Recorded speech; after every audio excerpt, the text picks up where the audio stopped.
Maxon Wu, si tabib ajaib. By Kikson. Bab 111, Pepatah Orang Bijak. Maxon Wu tercengang dengan pertanyaannya, apakah ada dewa di dunia ini? Dia tidak tahu, yang dia latih dibagi menjadi 4 alam utama, surga, bumi, kegelapan, dan kuning. Selain itu, alam misterius ini dianggap abadi. Setelah memikirkannya, dia berkata, beberapa kultivasi orang cukup tinggi, mereka datang dan pergi tanpa bayangan, dan membunuh orang dengan satu pikiran. Tidak salah untuk mengatakan bahwa mereka abadi.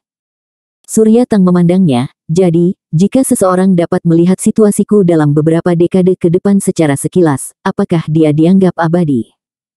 Maxon Wu merenung sejenak dan berkata, itu tidak sulit. Misalnya, si Meni di kota pelabuhan juga bisa melakukannya. Surya Tang menggelengkan kepalanya, tidak. Orang itu, masing-masing berusia 27, 39, dan 52.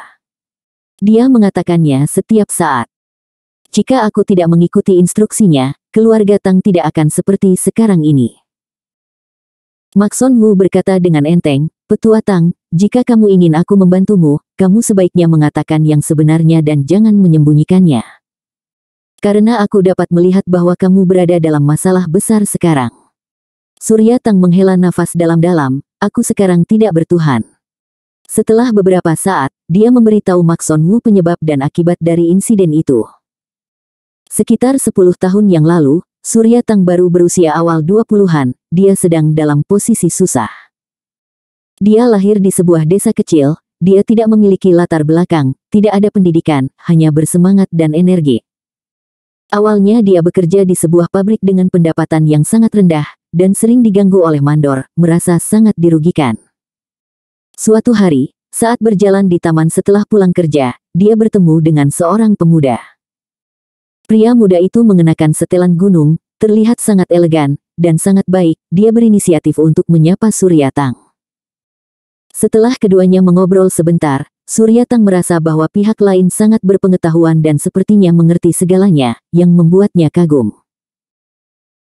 Setelah mengobrol sebentar, pemuda itu tiba-tiba menjadi serius dan berkata, anak muda, pertemuan adalah takdir, aku ingin membantumu menjadi kaya dan mulia. Surya Tang sangat terkejut, membantuku menjadi kaya. Pemuda itu benar. Selanjutnya, kamu harus mendengarkan pengaturanku, dan aku jamin kamu akan naik ke atas. Surya Tang curiga, dan keesokan harinya dia berhenti dari pekerjaannya dan memulai bisnis dengan 200 yuan. Pemuda itu membawanya ke pedesaan untuk membeli barang antik dari orang-orang. Pada saat itu, ada banyak hal baik di antara orang-orang, dan harganya sangat murah. Surya Tang membeli lebih dari 300 barang antik dengan 200 yuan. Selama periode ini, pemuda itu mengajarinya banyak cara untuk mengidentifikasi dan memainkan barang antik. Yang lain sangat cerdas, belajar dengan cepat, dan segera memiliki wawasan unik mereka sendiri. Dan beberapa barang antik yang dikumpulkan dijual ke kota pelabuhan oleh anak muda melalui saluran khusus. Sesuatu yang bernilai 100 yuan dijual seharga 10.000 yuan. Pada saat itu, pendapatan tahunan seorang pekerja hanya beberapa ratus yuan, dan 10.000 yuan jelas merupakan jumlah uang yang sangat besar. Setelah itu, Surya Tang menggunakan 10.000 yuan ini dan sisa barang antik sebagai modal, dan secara bertahap tumbuh dalam lingkaran permainan. Selama waktu itu, ia memperoleh sejumlah besar mainan antik dan dengan cepat mengumpulkan kekayaan. Pria muda itu pergi setelah setengah tahun. Dia meninggalkan sepucuk surat yang mengatakan bahwa dia akan menghadapi keputusan besar dalam hidup pada usia 27, 39, dan 52. Kesalahan, dia akan hancur. Benar saja, ketika Surya Tang berusia 27 tahun, di bawah kepemimpinan seorang teman, dia membawa 300.000 uang tunai dan pergi ke gunung untuk mengumpulkan barang-barang. Sebelum itu, dia telah melihat banyak hal baik, dan jika transaksinya berhasil, dia setidaknya bisa menghasilkan jutaan. Oleh karena itu, dia sangat menantikan transaksi ini pada saat itu. Namun, ketika dia berkendara ke pintu masuk desa, dia menemukan nama desa yang disebut Desa Gujing. Mungkinkah sumur ini merujuk ke Desa Gujing?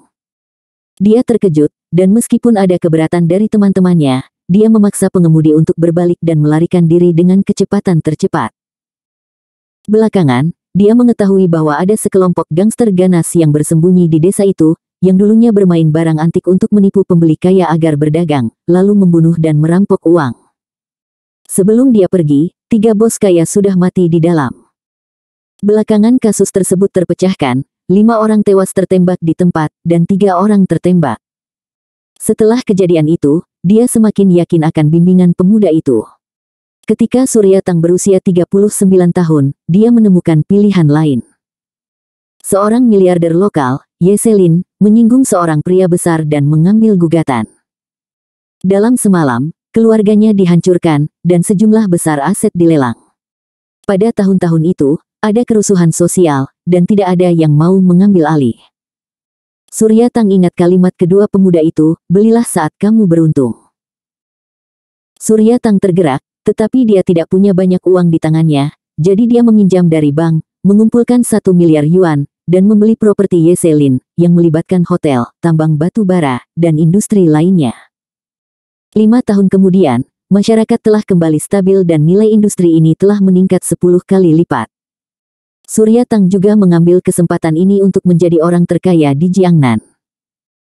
Setelah lebih dari 10 tahun, dia berusia 52 tahun, dan total aset keluarga Tang telah melebihi 100 miliar, seperti langit.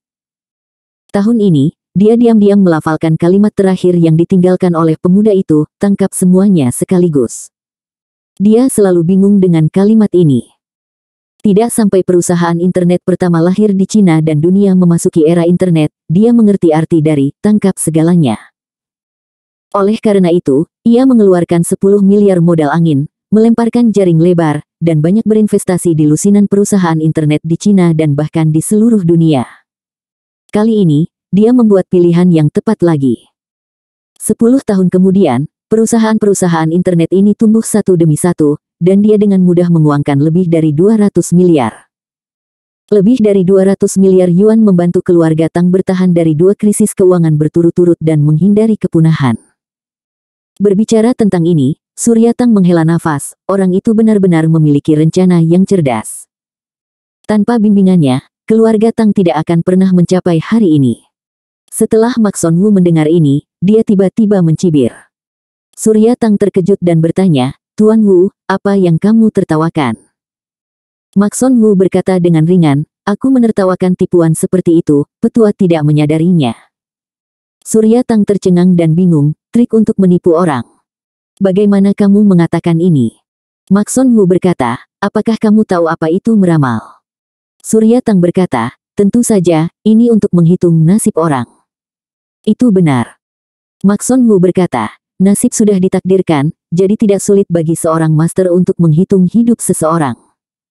Tetapi mengubah hidup seseorang lebih sulit daripada naik ke langit. Surya Tang memiliki pengalaman yang kaya dan kebijaksanaan yang luar biasa. Dia segera mengerti dan berkata, Tuan Wu mengatakan bahwa pencapaianku saat ini ditakdirkan untukku dapatkan. Mak Son Wu mengangguk, ya, kamu harus memiliki barang-barang ini, pihak lain baru saja memberitahumu sebelumnya. Surya Tang merenung sejenak dan berkata, tetapi ketika aku berusia 27 tahun, jika bukan karena pesannya, aku mungkin telah mati di desa Gujing. Mak Son Wu memandangnya, dunia ini sedang berubah, bagaimana kamu tahu bahwa gangster di desa pasti akan membunuhmu? Mungkin mereka lebih bersedia menggunakan koneksi untuk menjual barang antik. Surya Tang tersenyum pahit, aku khawatir kemungkinan ini tidak besar. Mak Son Wu berkata, metode menemukan simpul pada usia tetap ini disebut pepatah di industri. Namun, di atas pepatah, ada ramalan, keputusan Tuhan, dan perubahan takdir, ini hanya moto sebenarnya bukan apa-apa. Surya Tang terkejut, Tuan Wu juga bisa meramal.